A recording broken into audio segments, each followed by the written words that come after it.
내가 보유한 개별 종목뿐 아니라 코스피, 다우지수 등 주식시장 전체가 하락하는 경우가 있죠. 원인들을 알아보죠. 첫째, 금리가 오를 때 또는 금리가 오를 징조가 있을 때.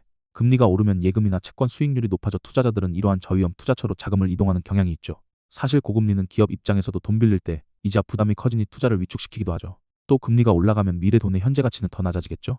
이걸 할인율이 높아진다고 하는데 기업이 앞으로 벌게 될 돈도 금리가 높아짐에 따라 현재 가치로 따졌을 때 그 가치가 줄어드는 거죠. 그래서 기업의 가치도 떨어뜨리는 효과가 있습니다. 두 번째, 경기 침체가 우려될 때.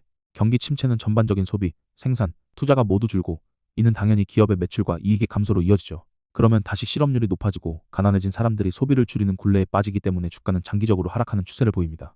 2008년 금융위기가 대표적인 케이스입니다. 세 번째, 인플레이션으로 인한 원자재 급등.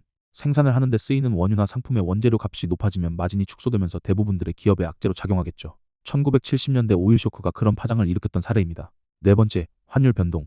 달러 강세가 되면 해외 투자자들이 신흥국들로부터 돈을 빼서 미국 국채, 예금 등의 달러 자산으로 몰리는데 예를 들어 우리나라 주식시장도 그런 타격을 입는 시장 중 하나죠. 그래서 원달러 환율이 급격히 오르면 한국은행이 개입해서 이런 외국 자본 유출을 막기 위해 달러를 파는 등의 조치를 하게 됩니다. 다섯 번째, 신용경색. 말이 좀 어렵지만 서로 못 믿고 돈을 잘 안 빌려준다는 겁니다. 단기 대출이 줄어들고 기업이 현금 확보에 어려움을 겪으니 당연히 주식시장이 꺾이겠죠. 이건 따지고 보면 다른 근본적인 원인에 의한 2차적인 현상이 될 수 있는데 예를 들어 금리 상승 등으로 자산 가치가 떨어지면 담보로서의 힘을 잃고 돈을 못 받는 일이 종종 발생하면서 불신의 분위기가 만연해지는 시기죠.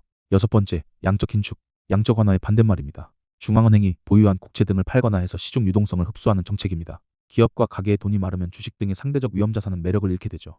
일곱 번째, 버블 붕괴.